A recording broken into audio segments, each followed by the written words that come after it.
আর মহিলা মনে হ্যাঁ না, এটা বাদ দেওয়া হয় না, এটা বিবেচনা করে দেওয়া যাবে নাকি তার মাধ্যমে কি বাদ দিয়ে আরেকজন আমি তো আর এটা মানুষ জানি না, তোরা কইতে না আচ্ছা তার যেহেতু লেখছি রিজিক নষ্ট করার দরকার নাই। আমরা এখন আমাদের পরবর্তী এলাকায় যাচ্ছি আমাদের ত্রাণ নিয়ে। আমাদের সহকর্মীরা, আমাদের সদস্য ভাইয়েরা আমাদের সাথে আছে, আন্তরিকতা নিয়ে সবাই কাজ করতেছে।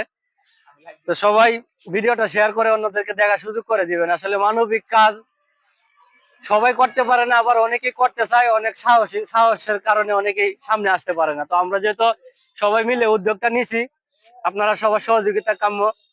একা কোনো কিছু করাই সম্ভব না, আপনারা সবাই যদি সাথে থাকেন আমরা আরো দ্রুত গতিতে এগোতে পারবো এবং আরো ভালো কিছু করার চেষ্টা করবো ইনশাল্লাহ। কুরবানি ঈদ আরো বড় পরিকল্পনা আছে আমাদের কাজ করার, সবার সাহস সহযোগিতা পাইলে অবশ্যই ওটা বাস্তবায়ন করবো ইনশাল্লাহ। আপাতত আমাদের এই প্রোগ্রাম যেটা আছে, বর্তমানে যে ত্রাণ বিতরণ চলছে, সেটা আমাদের সহকর্মী সবাই আছে এখানে, প্রত্যেকেই খুব আন্তরিকতা এবং পরিশ্রম করতেছে, মাঠে খুব মনোযোগ দিয়ে কাজ করতেছে, সবাই হাতে ব্যাগ ত্রাণ নিয়ে বাড়ি বাড়ি পৌঁছে দিচ্ছে। তো সবাই তাদের জন্য দোয়া করবেন, সুস্বাস্থ্য কামনা করবেন, যাতে সবাই সুস্থ থেকে মানুষের পাশে দাঁড়াতে পারে এবং সবাই আমরা মানবিক কাজ করতে পারি।